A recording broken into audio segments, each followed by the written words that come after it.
wabarakatuh. Perkenalkan, nama saya Armida, saya dari kelas 10 akuntansi. Di sini saya akan sedikit menceritakan tentang sejarah singkat Perang Padri. Ada yang tahu Perang Padri itu apa? Perang Padri merupakan peperangan yang terjadi di Sumatera Barat pada wilayah Kerajaan Pangaruyun pada tahun 1803 sampai 1838. Perang Padri bermula terjadi karena perbedaan prinsip terhadap agama kaum Padri dengan kaum adat. Kala itu, pada tahun 1803 sampai 1804, sekelompok ulama dari kaum Padri telah melakukan ibadah haji dan kembali ke Sumatera Barat. Terjadi pertentangan antara kaum Padri dengan kaum adat karena ajaran dan kebiasaan adat tidak sesuai dengan ajaran agama Islam. Namun, Perang Padri pada akhirnya berubah menjadi peperangan melawan penjajah Belanda yang menimbulkan banyak korban jiwa pada saat itu.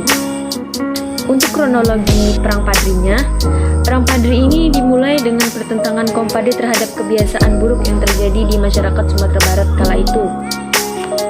Kebiasaan yang bertentangan dengan agama tersebut seperti judi, sabung ayam, mabuk, menggunakan tembakau, dan lainnya.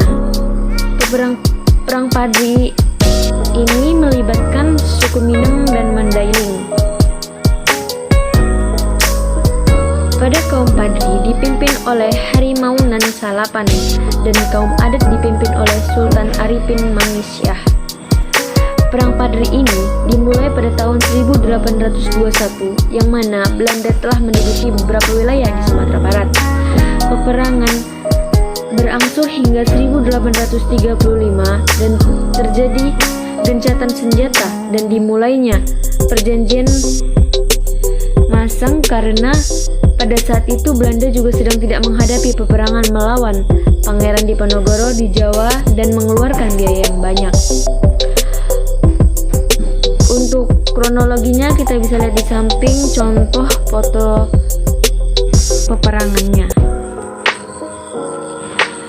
Dan untuk lokasi peperangannya bisa kita lihat dengan peta di samping. Di sini adalah lokasi terjadinya Perang Padri. Nah, di mana kita di sini juga mempunyai satu tokoh, Tuanku Imam Bonjol. Tuanku Imam Bonjol yang bernama asli Muhammad Sahab muncul sebagai pemimpin dalam Perang Padri setelah sebelumnya ditunjukkan oleh Tuanku Nan Renceh sebagai imam di Bonjol. Kemudian menjadi pemimpin sekaligus panglima perang setelah Tuanku Nan Renceh meninggal dunia.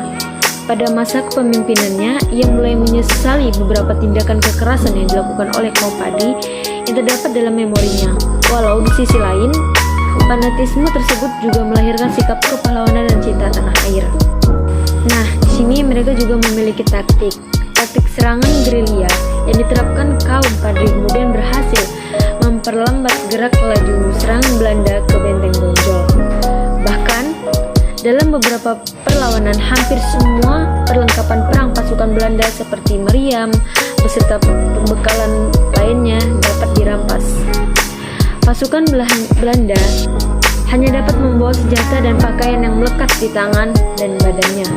Sehingga pada tanggal 21 September 1833, sebelum Gubernur Jenderal Hindia Belanda digantikan oleh Jean Krentey-Bond, Van den Bosch membuat laporan bahwa penyerangan ke Bonjol gagal dan sedangkan diusahakan untuk konsolidasi guna penyerangan selanjutnya.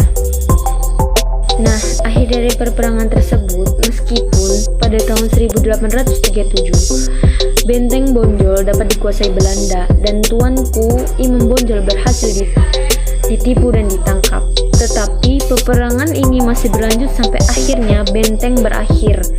Kaum Padri di Dalu-Dalu Rokan Hulu yang waktu itu telah dipimpin oleh Tuanku Tambusai pada tanggal 28 Desember 1838. Jatuhnya benteng tersebut memaksa Tuanku Tambusai mundur bersama sisa-sisa pengikutnya pindah ke Negeri Sembilan di Semenanjung Malaya. Dan akhirnya peperangan ini dianggap selesai. Kemudian Kerajaan Pangaruyung ditetapkan menjadi bagian dari Pax Netherlandica dan wilayah Pandangsei Belan dan telah berada di bawah pengawasan pemerintah Hindia Belanda. Perang Padri ini dilatar belakangi oleh kepulangan 3 orang haji dari Mekah sekitar tahun 1803, yakni Haji Miskin, Haji Sumanik, dan Haji Pioba, yang ingin memperbaiki syariat Islam yang belum pernah dijalankan oleh masyarakat Minangkabau. Mengetahui hal tersebut, Tuan Kunang Renceh sangat tertarik lalu ikut mendukung keinginan ketiga orang haji tersebut bersama dengan ulama lain di Minangkabau yang tergabung dalam Harimau Nan Renceh Selapan. Harimau Nan Renceh Selapan kemudian meminta Tuan Kulintau untuk mengajak yang di Pertuan Pangaruyun Sultan Arifin Ningsyah berserta kaum adat untuk meninggalkan beberapa kebiasaan yang bertentangan dengan ajaran Islam.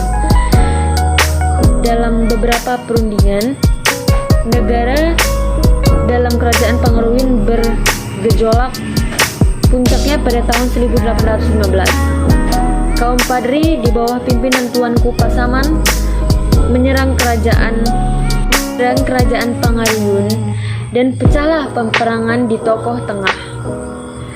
Serangan ini menyebabkan Sultan Arifin Ningsyah terpaksa menyingkir dan melarikan diri dari ibu kota kerajaan. Dari catatan Raffles yang pernah mengunjungi Pangaruyun pada tahun 1818 menyebutkan bahwa ia hanya mendapati sisa-sisa istana kerajaan Pangaruyun yang sudah terbakar. Nah, itu saja yang bisa saya sampaikan tentang sejarah singkat Perang Padri. Kurang lebihnya saya mohon maaf apabila ada kesalahan. Dan saya akhiri, wabillahi taufiq wa hidayah. Wassalamualaikum warahmatullahi wabarakatuh.